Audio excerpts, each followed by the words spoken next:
Coucou mes chéris, j'espère que vous allez bien. Je mange.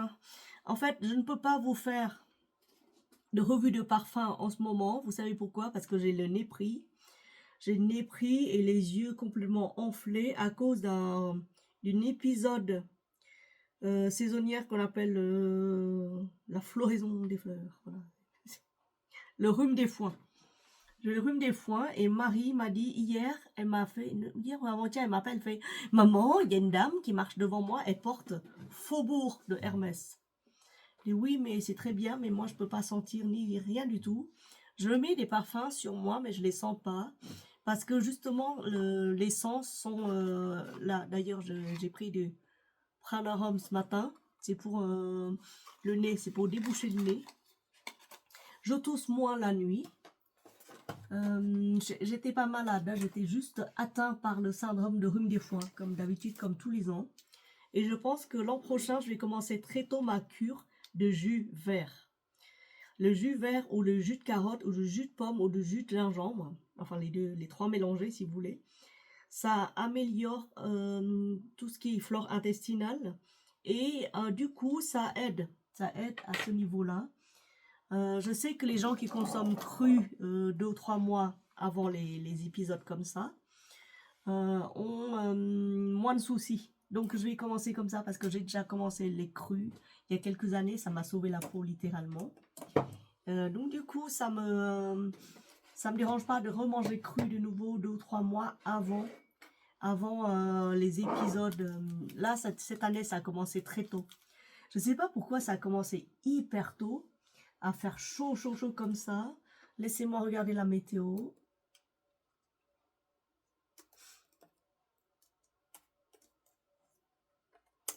Pour les jours à venir, si c'est bon, comme ça je vais nettoyer les rideaux.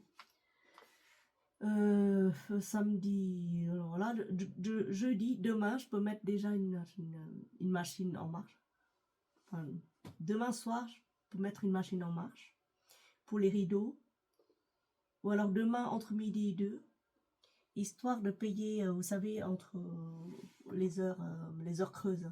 Profiter des heures creuses de EDF. Aujourd'hui, demain, vendredi il fait beau, samedi il fait beau, dimanche il fait beau, mais il fait froid. Hein. C'est dans les 15 degrés maximum, grand soleil. Et il n'y a pas de gel en tout. En tout cas, il n'y a pas de gel. Et 23 mars, ok. Non, il fait beau tout le temps. Il y a peut-être le mardi 24 mars un peu de pluie, c'est tout. Sinon, il n'y a pas grand-chose à signaler. Et voilà, c'est tout. Alors, ce matin, j'étais allée chez le kiné entre 8h30 et 9h30. Non, c'est entre 9h et 10h. Ça, c'est le kiné. Et j'ai porté le bambou Guxi. Chez Parfum Star, évidemment, parce que le bambou Guxi, lui, il est hyper cher. Je pense pas que je vais le prendre. À moins que si je regarde s'il y a des promos. Car j'aime bien quand même prendre les originaux s'ils sont pas trop chers.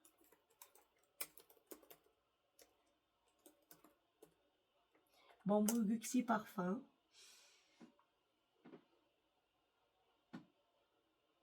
Ça va, il n'est pas très cher. Sur Notino, il est les 75 millilitres, ça fait 75 €, donc ça va, c'est pas. Mais en ce moment, évitez de dépenser quoi que ce soit. Comme dit, hein, c'est pas la peine. Hein.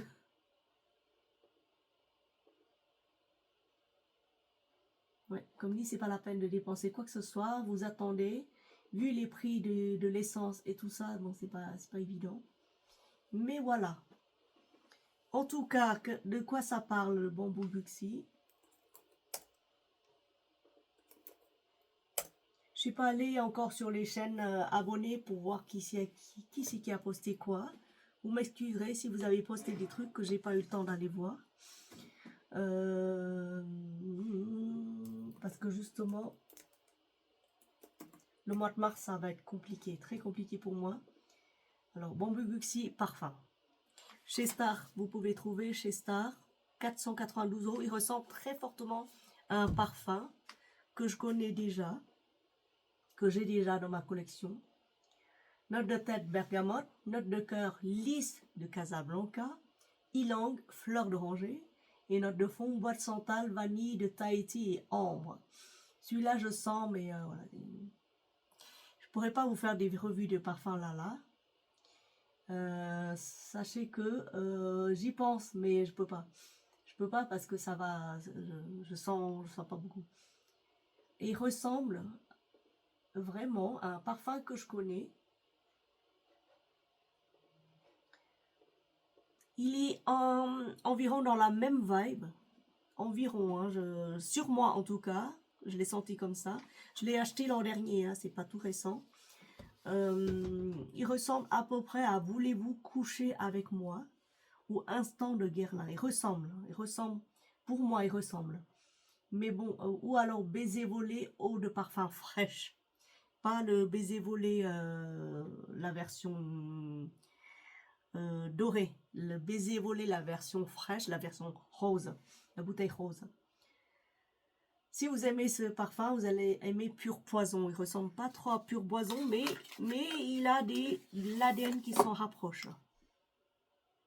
Pour moi, il se rapproche plus de l'Instant de Guerlain. Oui. Il est frais. Il est frais, il est frais parce que, pourquoi? Parce qu'il y a la bergamote en tête. C'est ça. Hein. Les essences de bergamote en tête. Je vais le mettre là encore là. Voilà. C'est un parfum que je porte. Et j'étais allée chez le kiné. Et comme le kiné, il aime pas trop les parfums très opulents. Donc j'en ai mis celui-là. J'ai mis celui-là, il est un peu frais. Il est un peu floral. Bon, ça, c'est un parfum passe-partout. Mais il a quand même son petit caractère bien trempé. Et le kiné adore. Il adore ce parfum. Il a dit, waouh, ça sent bon. Et ben oui, non, mais oui. Enfin, vous sentez bon. Vous sentez très bon. Sur moi, mais moi, je sens rien. Parce que j'ai le nez bouché. Et il faut patienter juste 1 ou 2 semaines le temps que les fleurs libèrent leurs essences. C'est abominable. Chez moi, c'est... Il n'y a pas qu'en France. Hein. Quand j'étais gamine au Vietnam, bah, je mange des artichauts. Je les mange comme ça. Hein. Je les cuis. Et c'est là où je vois la différence entre un vrai artichaut bio, pas traité, et un artichaut quand même un peu traité. C'est-à-dire que dans le vrai artichaut pas traité, c'est comme le mien, rempli de moucherons. Il a fallu que je nettoie, que je laisse tremper 1 nuit. Que je fasse tous les traitements nécessaires avec du vinaigre blanc, du sel, du gros sel, du truc, du machin, pour que les bestioles là se libèrent. Parce que je vous dis, c'est pas évident de manger un artichaut bio. Hein. Hyper bon. Hyper bon. Alors si vous aimez manger des artichauts, mangez comme moi. Hein. Mettez dans l'eau, lavez-les d'abord bien comme il faut bien les laver. Bien débarrasser de toutes les impuretés, les bestioles et tout ça. Après, vous mettez dans une grande casserole d'eau, bien recouvrir. Vous faites cuire pendant 20 minutes. Après, vous buvez l'eau de cuisson. Et ça enlève pas mal de détox, de toxines. C'est un truc de détox en fait. Le thé d'artichaut, cultivé à... Où c'est qu'il est cultivé? Dalat. Dans l'ancienne ville balnéaire de la colonie française au Vietnam, Dalat. Avec ses forêts de pins, d'épinette, un climat hyper agréable à vivre, 20 degrés. En été, -1 en hiver.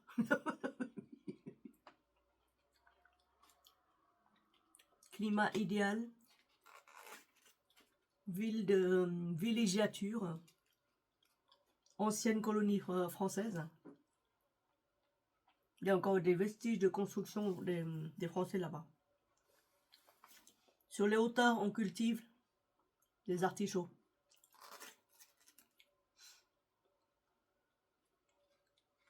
Le kilo d'artichaut au Vietnam, envoyé sur tout le territoire du Vietnam, 15 € le kilo, mes chéris. 15 € le kilo. Oui, il n'y a que les riches qui peuvent en consommer. Le, le thé d'artichaut est très réputé pour nettoyer le foie. Voilà, vous le savez. Et le thé d'artichaut n'est pas fait à partir des fleurs d'artichaut. Hein.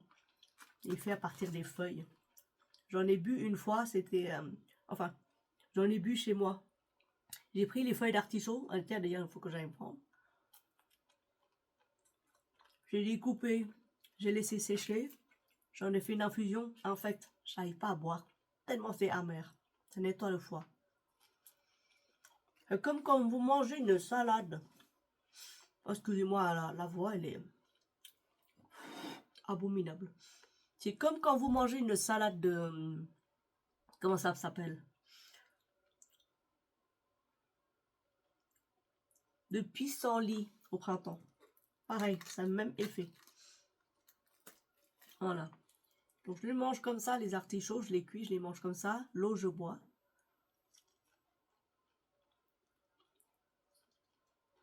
C'est tellement bon. Et ensuite, qu'est-ce que je fais encore? Excuserai, je travaille en même temps. Mais il sent bon celui-là. Je sens de temps à autre. De temps à autre. Et hier, ou avant-hier, j'étais rentrée de Paris. J'étais allée vite fait voir Maurice et Mimi. Et Mambo, le chien. Et il y avait un voisin qui passait derrière. Il marchait derrière moi. Il me fait « Waouh, ça sent bon !» Pardon? On te suit à la trace. Ils sont tellement bons. En fait, j'avais mes faubourgs. J'avais mes faubourgs, comme dit Marie. Faubourg magnifique. Faubourg de chez Hermès. À Sephora là-bas. Je me suis tartiné de faubourg d'un côté. Et... quoi d'autre? C'est quoi que j'ai mis? Chanel numéro 5. Magnifique parfum. À droite. Sur mon manteau. Sur la manche droite de mon manteau. Main gauche, Faubourg. Faubourg, oui, c'est Faubourg hein, de Hermès. Et ça sent tellement bon. Voilà. Des grands parfums.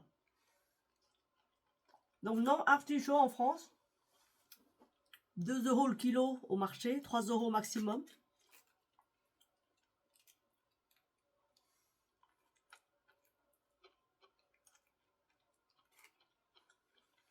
En pleine saison, c'est donné. Vous achetez 3, on vous offre 2. Avec 5. Pour le prix de 3. Au Vietnam, 15 € le kilo. Au kilo. Ouais. Donc, le cœur d'artichaut, j'en fais quoi du cœur d'artichaut? Eh ben, j'enlèverai tout à l'heure. J'enlèverai avec une petite cuillère ou une grande cuillère. Et je mélange avec une salade. Voilà, je continue de l'autre. J'aime trop les artichauts. Je vais en donner à Marie. Je vais l'appeler, je vais lui demander si elle aime les artichauts. Je lui en donner. Je lui ramène les artichauts lundi ou mardi. Je vais en donner.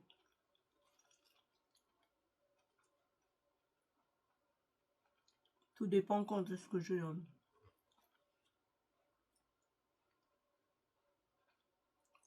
Tout dépend quand est-ce que j'aurai un train pour y aller pour le travail. En même temps, je l'appellerai, comme ça, elle me rejoint à la gare et je lui refile ses artichauts. Elle aime bien les artichauts, elle adore. Mmh. Artichaut.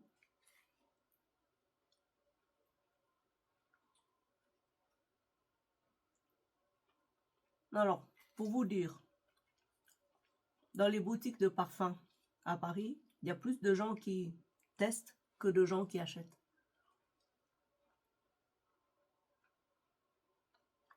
Moi, j'adore aller dans les boutiques comme ça, parce que moi, j'aime bien tester les nouveautés. En ce moment, j'ai pas trouvé plus de nouveautés que ça, hein. J'ai pas vu, hein. Ou alors, c'est des nouveautés que j'ai déjà testées. Ou alors, il faut que j'aille dans les grands magasins Sephora très grands pour voir les nouveautés, plus que les nouveautés.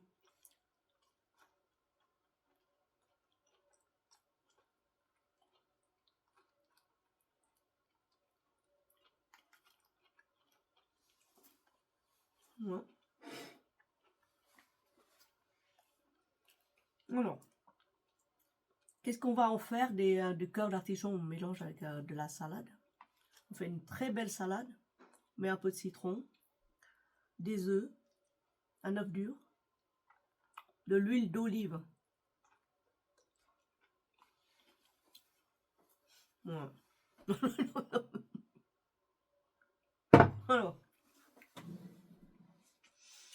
Alors, de quoi va-t-on parler encore aujourd'hui pendant le repas en attendant que tout ça se termine là?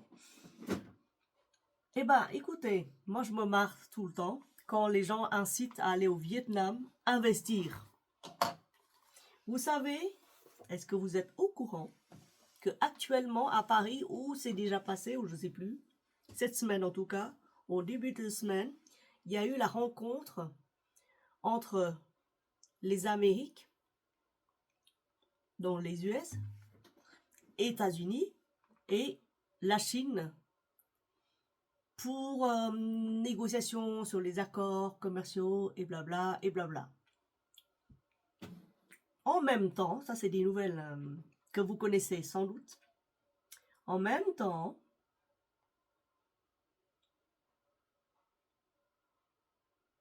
c'est quoi? En même temps, de l'autre côté de la planète, au Vietnam, il y a une délégation pékinoise qui arrive au Vietnam pour demander la main du Vietnam en mariage. Je m'explique. Ça fait de nombreuses années que le Vietnam danse avec soit l'Occident, soit Pékin. Et là, aujourd'hui, en tout cas, à ce moment précis-là, il faut que le Vietnam choisisse entre être esclave de Pékin ou partenaire commercial, stratégique, économique, militaire, etc. de Pékin, ou qui se soumettent entièrement à l'Occident. Pas les deux. Parce que, et puis là c'est la merde. Là, j'avoue, Vietnamiens, vous êtes dans la merde. Vous êtes dans la merde. Enfin, d'après mes faits, d'après ce que je vois là, dans l'immédiat. Peut-être qu'il y aura une troisième voie, mais je ne vois pas comment. Si le Vietnam accepte de se soumettre entièrement à Pékin et d'accepter sa demande de mariage, parce que Vietnam est aussi courtisé par l'Occident. Bah oui, parce que récemment, c'était quoi? C'était l'an dernier où il y avait cette histoire de Brigitte et notre président Macron. Brigitte et notre président Macron qui étaient allés les voir aussi et les courtiser aussi. Donc le Vietnam, c'est pour ça qu'il se proclame dragon machin chose. Hein. Donc le Vietnam se voit être courtisé par l'Occident, par de l'autre côté de l'Atlantique, et en même temps, la demande de mariage va être officialisée là, dans quelques jours, ou c'est déjà en train de se faire par Pékin. Vietnamiens, je vous plains, parce que si vous... Non, je vous plains pas. Jusqu'à présent, vous avez pu bénéficier de tous les cadeaux de vos prétendants. Les cadeaux les plus somptueux, des milliards et des milliards, des centaines de milliers de milliards d'euros ou de dollars déversés à vos pieds. Et là, il faut faire un choix stratégique vraiment, vraiment très, très important. Il faudrait que vous soyez soit pékinois, soit occidentalisé. En ce moment, je vous déconseille occidentalisé. Non, je vous déconseille fortement. Soit Trump, d'accord? Pas que Trump, administration américaine. Et là, vous êtes dans la merde, vraiment dans la merde. Si vous dites non, mais si vous dites aux Pékinois, non, non, non, moi je préfère plus riche que toi, les Amériques, alors là, ça va déclencher la colère de votre partenaire de toujours et votre maître de toujours. Mais si vous dites oui, alors là, vous êtes dans la merde aussi, parce que là, vous avez choisi votre camp et l'autre côté, ils vont se fâcher. Donc tout le monde va se fâcher, quelle que soit votre réponse. Voilà, là, c'est pour ça que vous êtes dans la merde. Oui. Mais on va voir, il y a peut-être un moyen pacifique d'arranger les choses. Faut dire non à tout. Faut dire non à tout. Alors là, il y aura cessation des cadeaux, cessation d'investissement, cessation de tout. Et si vous atterrez les guerres sur votre sol, bah, voilà. Oh là là. J'ai une troisième voie pour vous. Mais vraiment, c'est de bon cœur. Parce que vous me dites, oui, non, mais regarde, tu insultes les gens qui vont là-bas pour investir, ben, c'est normal, c'est du suicide d'investir au Vietnam. Vous savez même pas à quoi vous jouez, vous parlez même pas la langue. C'est pas parce que vous avez appris sur Google Traduction quelques mots ou sur une appli quelconque à la con, générée par une IA à la con, la langue du nord du Vietnam, que vous prétendez connaître toute la subtilité de la langue vietnamienne et toute la culture vietnamienne. Faut avoir vécu particulièrement sous la domination communiste entre 75 et 80 pour le savoir. D'accord? 75 et 90, parce que 91 ou 80, quelque chose comme ça, ils étaient entrés dans le commerce international, commerce mondial, parce qu'ils avaient peur que le système s'écroulait de lui-même. J'ai une troisième voie pour vous, vu que Cuba est en train de sombrer. J'ai une troisième voie pour vous, voilà, une proposition, ma proposition la plus gentille, mais vraiment la plus éclairante, c'est que tous les Vietnamiens, ceux qui peuvent investir, qu'ils aillent directement à Cuba. Actuellement, là encore. Parce que quand vous entrez là actuellement à Cuba, bon, faut subir entre-temps, évidemment. Il faut trouver déjà un billet d'avion qui coûte entre 6 000 et 10 000 euros. Et sur place, il faut pouvoir trouver à manger parce qu'il n'y a plus à manger. Il faut trouver à boire parce qu'il n'y a plus à boire. Il faut trouver de l'essence pour circuler parce qu'il n'y a plus d'essence. Et il faut pouvoir s'en sortir.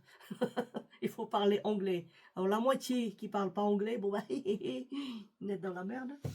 Voilà. Ou parler la langue Jamaïque. Voilà. Jamaïque. Je sais pas, c'est où Jamaïque? Je connais même pas Cuba, c'est un pays qui m'intéressait. Même pas du tout. Jusqu'à présent, jusqu'à ce que ça m'intéresse tout d'un coup. C'est où Jamaïque? Pays des Caraïbes. Ah,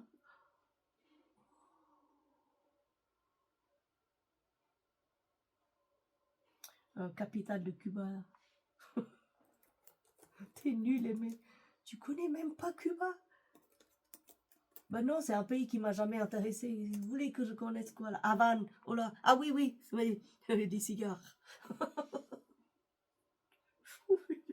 Face à Miami, à vol d'oiseau, 370 km, sur les détroits de Floride. Oh, beau pays, très beau pays, magnifique pays, une baie exceptionnelle. Oh, c'était une possession espagnole.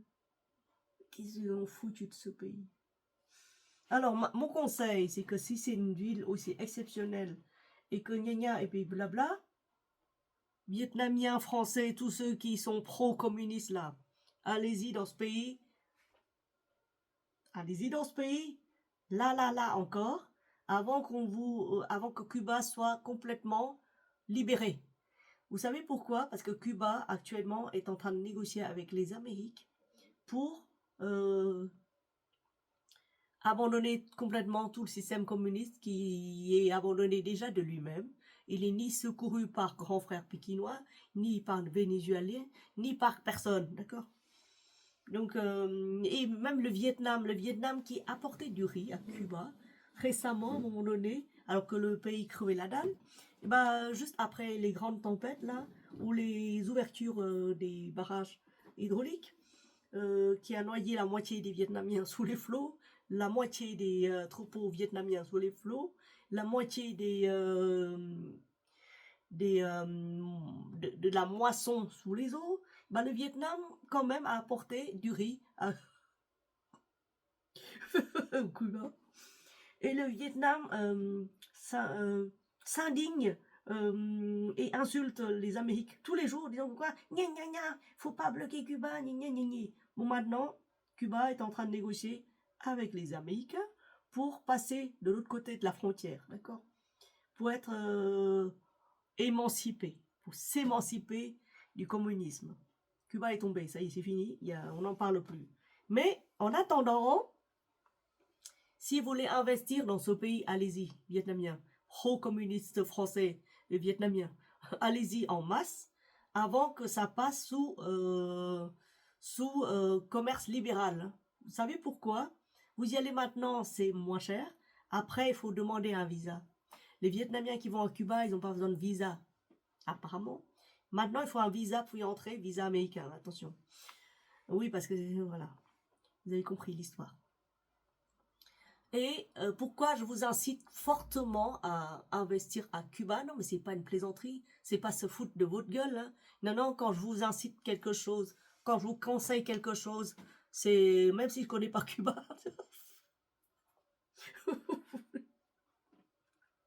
Je préfère Paris, je suis désolée.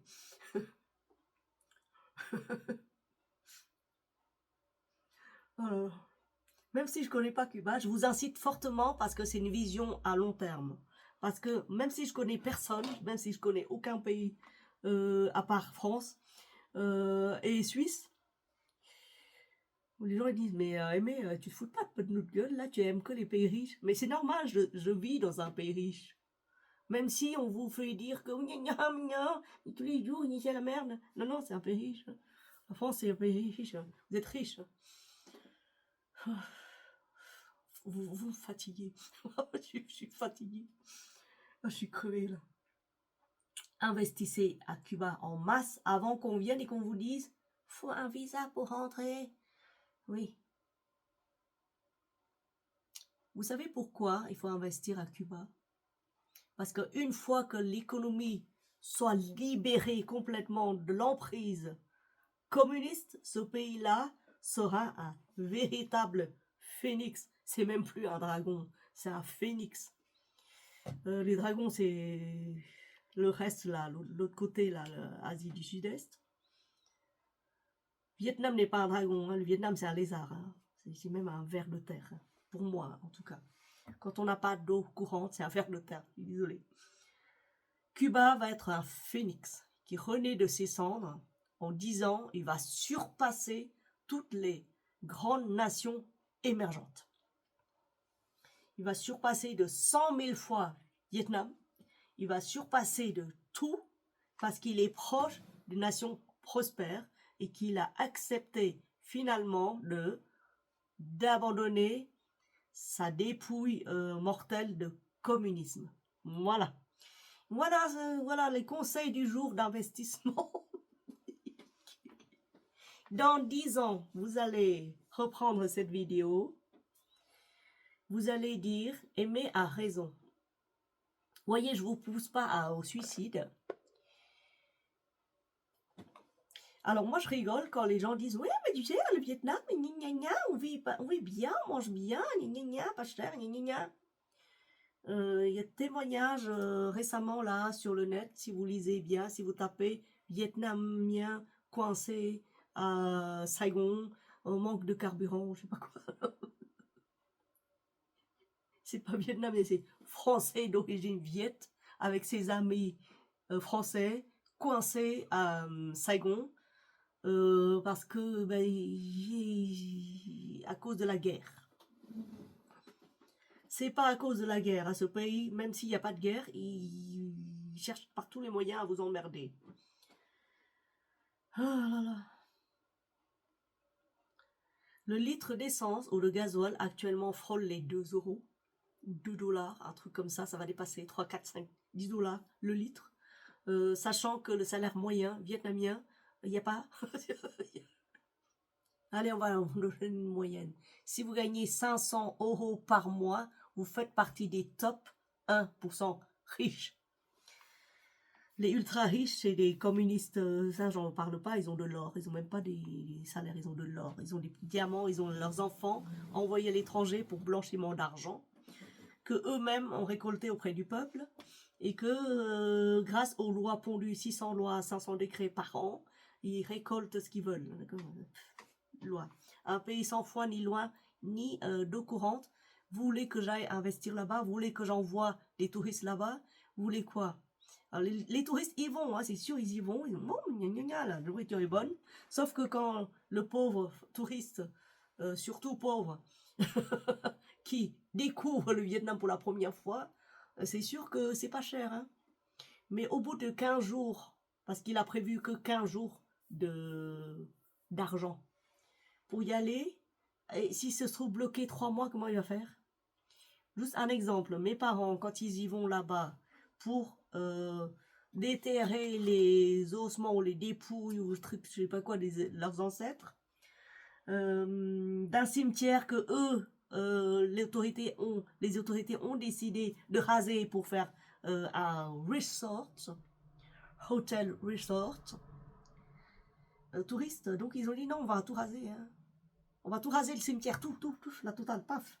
Sans indemnité, sans rien. Alors les gens, ils viennent, ils creusent des pouilles et tout. Ils ramènent les ossements de leurs ancêtres parce que on respecte les ancêtres chez nous. On respecte les morts. Alors ils emmènent ça dans sur la terre d'origine. Ils achètent encore une place. Ils mettent ça en terre avec force, cérémonie et tout. Je vous passe le détail. Tout ça, ça leur a coûté 3000 euros à mes parents. Plus les billets d'avion pour y aller. C'était en plein Covid. Non, c'était juste avant. C'était juste 15 jours avant le Covid. Ils y vont, ils ont dit, ah mais on va en profiter pour rester encore 15 jours, ça fait un mois.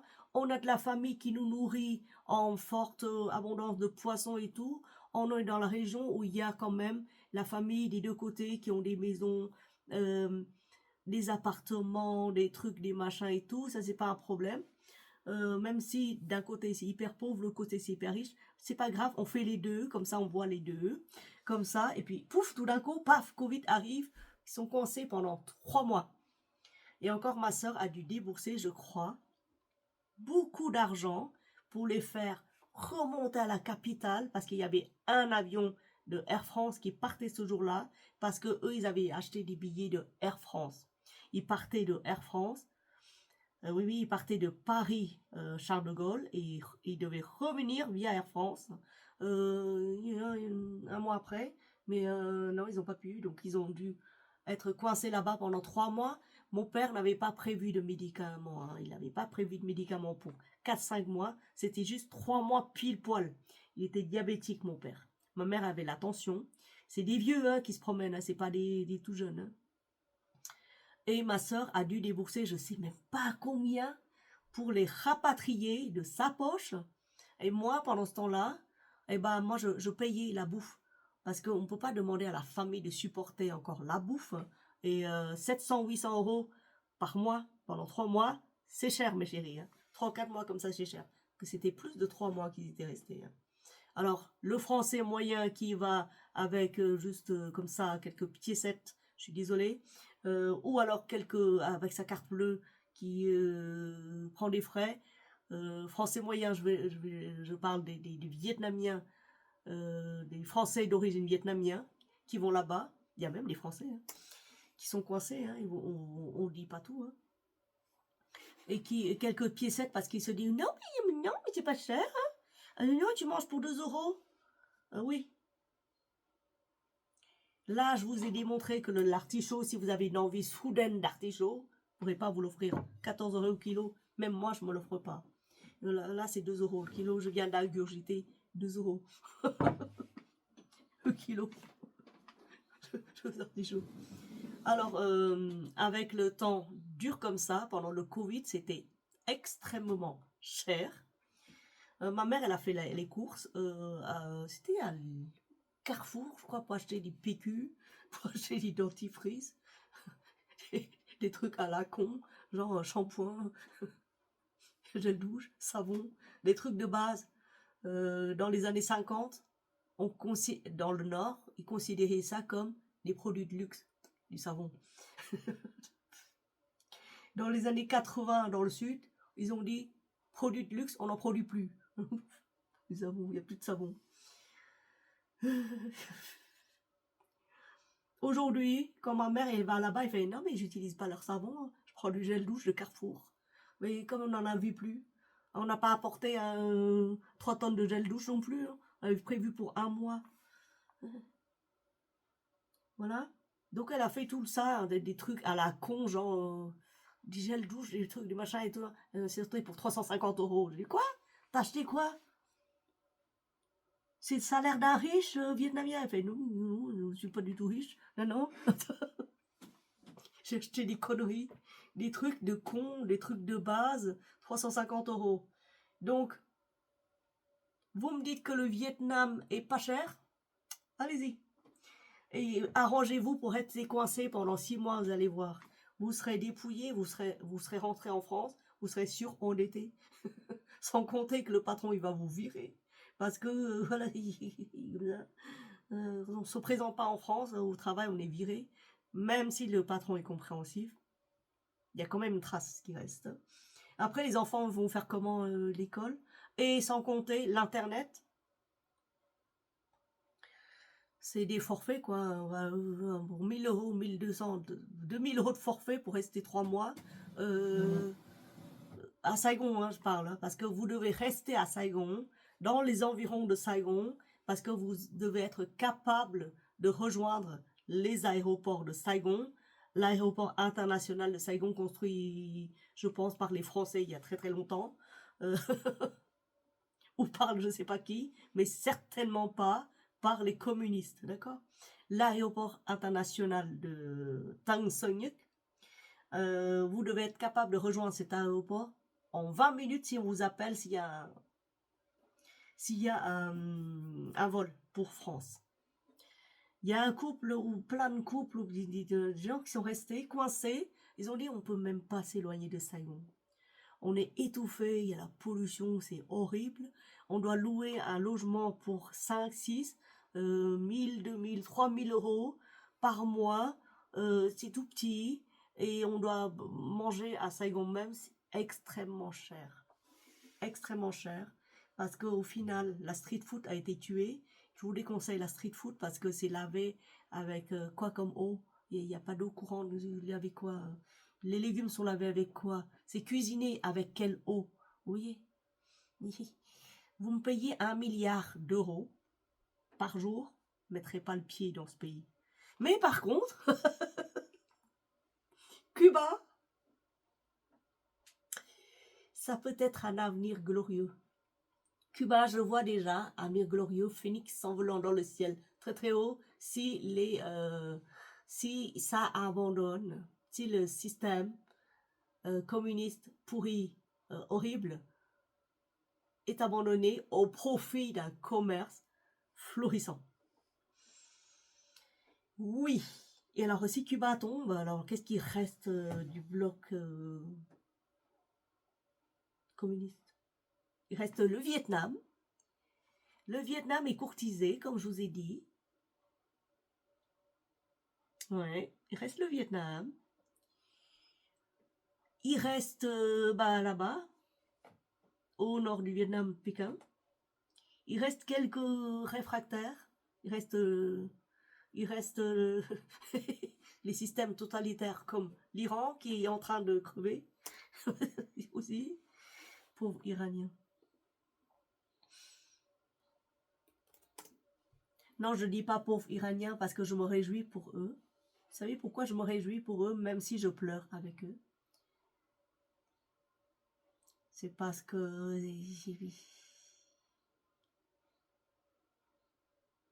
c'est pas évident, hein. C'est comme le Vietnam dans les années 70 où il y avait eu tellement de bombardements et tellement d'attaques de tous les côtés, hein. Il y a des massacres la nuit par les Viet Cong, le massacre du jour par tous. Oh.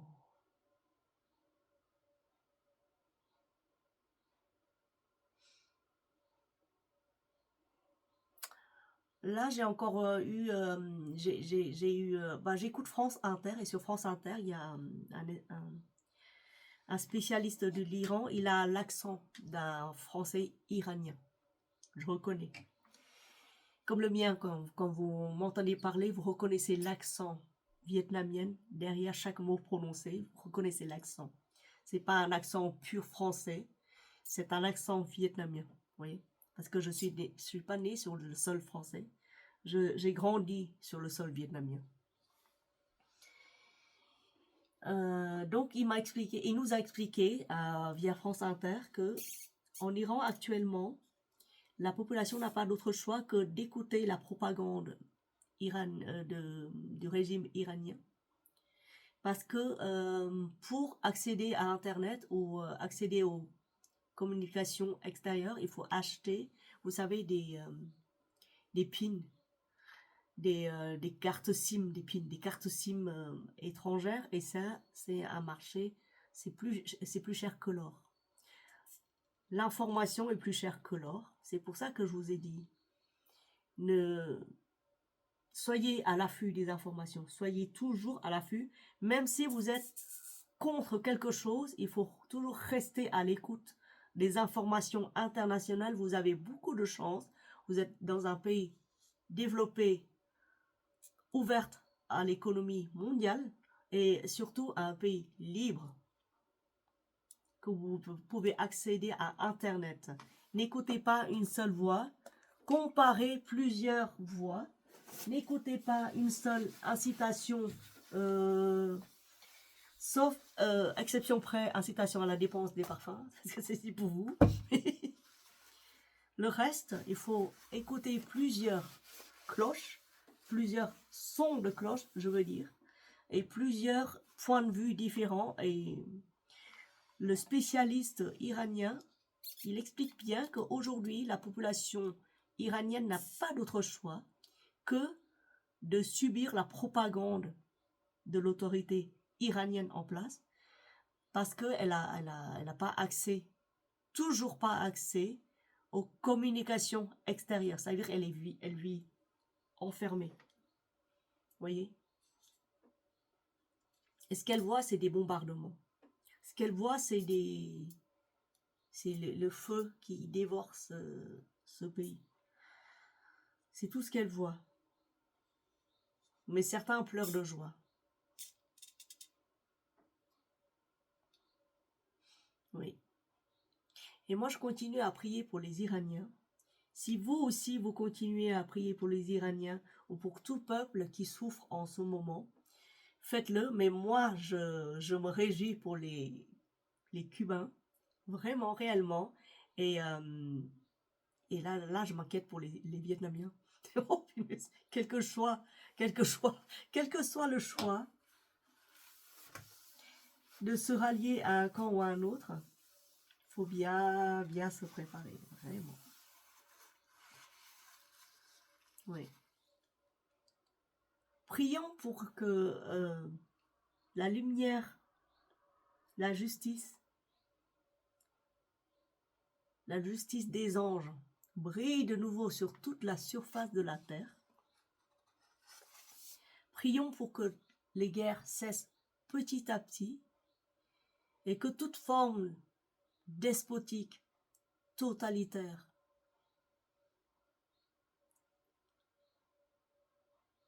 de violence. Toutes les formes de guerre sur Terre cessent petit à petit. On ne demande pas de cesser tout d'un coup, parce que l'humanité se retrouvera perdue. Elle ne saura pas quoi faire de la paix.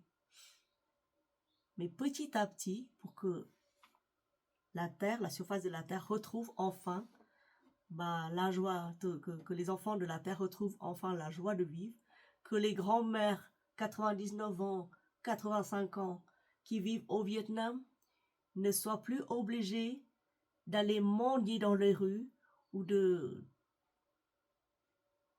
vendre quelques fruits et légumes sur les places du marché, pourchassés par une milice à la con,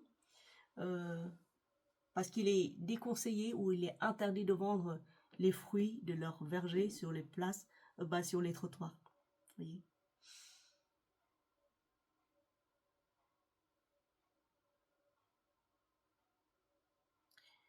C'est tout ce que je voulais vous parler de. C'est que le nez est pris, donc je pourrais pas vous faire des revues de parfum là, pas là tout de suite. Mais si je vais quelque part, si je vois que c'est beau, je vous filme et je continue à rester aux aguets des informations. Et dès qu'il y a une opportunité d'investissement quelque part, pour les communistes, les pro-communistes, je vous le dis, comme ça vous y allez et vous me remercierez plus tard. Voilà. Allez à Cuba. Investissez en masse à Cuba.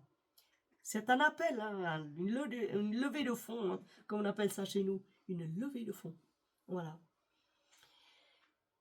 Cuba sera flamboyant. Cuba sera un phénix.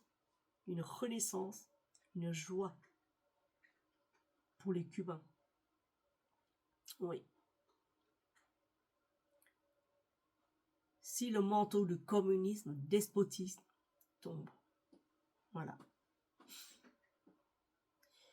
Merci de m'avoir écouté. Merci de m'avoir suivi. Merci d'avoir apprécié ce plat avec moi.